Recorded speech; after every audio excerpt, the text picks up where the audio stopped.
Hey, greetings, this is Fred in Alaska. Just a quick share. Doing the Spaced Out Radio tonight with Jessica Jones on whatever platform that is. I forgive me, Jessica. I don't pay attention to a lot. I think it's a satellite, and they have a YouTube channel anyway. Cryptid Huntress. Off the Trail. I believe that's the name of it. Forgive me, Jessica. I mean nothing by that. What I also shout out Anthony, D.A. Roberts, Miguel, Dave the tech guy.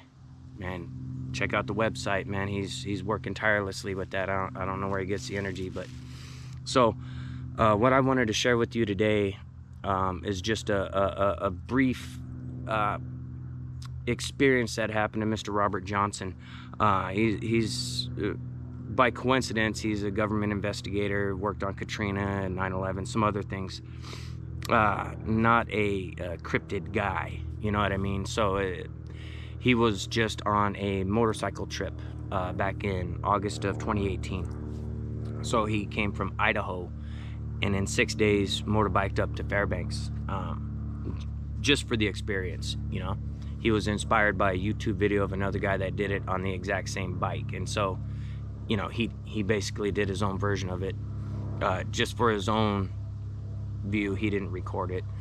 But when he got to Fairbanks, he was there about a week, and he had damaged his chain or something like that, and was seeing about shipping it from Fairbanks. And the guy in Fairbanks at the motorcycle shop was like, Anchorage is far cheaper to get something shipped out from. their port town. We're in the interior and so on. So he decided he'll ride the bike. It wasn't damaged beyond repair. So he was riding back to Anchorage to ship his bike out after this trip. And so he ends up stopping in Denali. He's in Alaska, you might as well see the scenes, but unfortunately it was socked in, it was raining. You know, the trail he went to, he's already wet from riding, and the trail's muddy, so he's like, screw this. You know, he went to the White Moose Lodge Hotel. It's a little single-story place there outside of Denali, and it's about 20 rooms, all single-story, and they offered him the end one with the concrete pad for his bike, and he just took one in the middle. You know, it was no big deal to him. And so it gets on in the evening, and in that time of year, we actually are getting back into some darkness at night. Not like it is now where, yeah, I mean, it gets darker than this, of course, but not a whole fucking lot. But so he's in his room and he's relaxing, and there started this thumping on the back of the wall. And it initially sounded like pipes moving in the wall. You know how you have pipes warm up and cool off, and it'll make that kind of thumping sound in the walls? He thought it was that and chalked it up to that initially. And it progressively got louder, and it was off and on kind of thing, and it got to a point where made him uncomfortable. So he went outside, and the noise was getting to the point where it was waking other people up in this hotel, and people were coming out. And it just so happened the neighbor on either side of him came out as well, a couple women and someone else. I don't remember immediately offhand, irrelevant. But no one was willing to check it out. Okay, so that's the vibe. Everyone was getting like, we don't want no part of whatever's banging back there. We'll just screw that. We'll stay out of it. And so he goes back inside, and it got pretty aggressive at times, off and on. But Jesus. Eeh. Quit crawling on me, bug.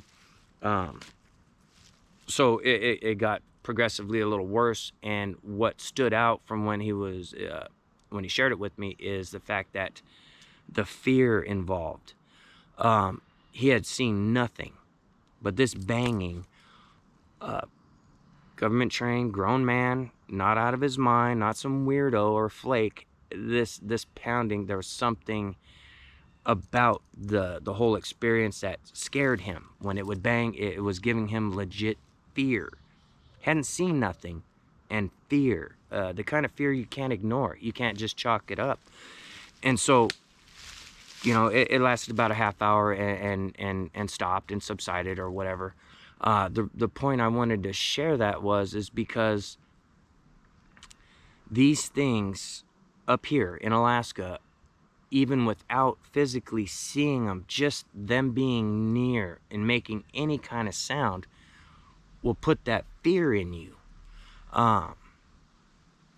I don't have true friends that give me fear. Here in Alaska, I don't believe they're our friends whatsoever. You know, I try to talk to as many different tribes of people as I can, you know, Athabascans, Inuits, whoever, just to get their mindset and see how they were raised with it. And not every single one has to do with women and children coming up missing or being eaten. Not a one has told me, oh, you know, they like to pick berries with us, weave a basket. None of that shit. It's very random too. It's just one of those what the fucks that just kind of keeps the mind working and trying to sort it out, figure it out. But there's nothing I know of that can give that kind of fear unseen.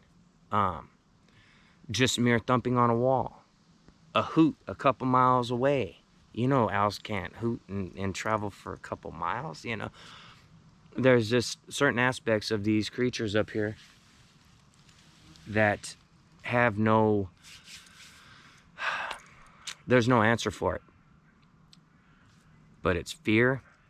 It is take your women and kids, they'll eat you, and more fear, you know. It's all, nothing good at all. And it's mind-boggling. You know, I like hearing about other people's encounters down in the States where it's not like that. It's far less aggressive. I'm hoping that I hear something along those lines here in the near future about up here, but I don't know. I speculate it's just sheer lack of population, distance. A lot of people don't realize how far away Alaska actually is.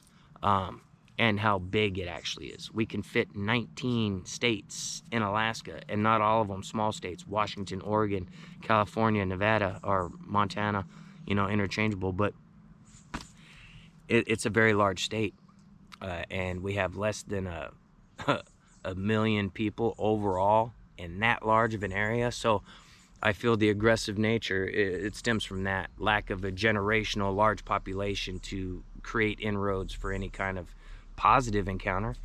They'll steal your shit, they'll steal your kids, your women, they'll eat you, and it's just not, you know, when we're taught when we're young up here, you don't turn your back on the woods, you don't whistle in the woods, you behave so the hairy man don't get you. Nowhere does it ever say they're our friends. Just saying. Till the next one, Spaced Out Radio tonight, guys.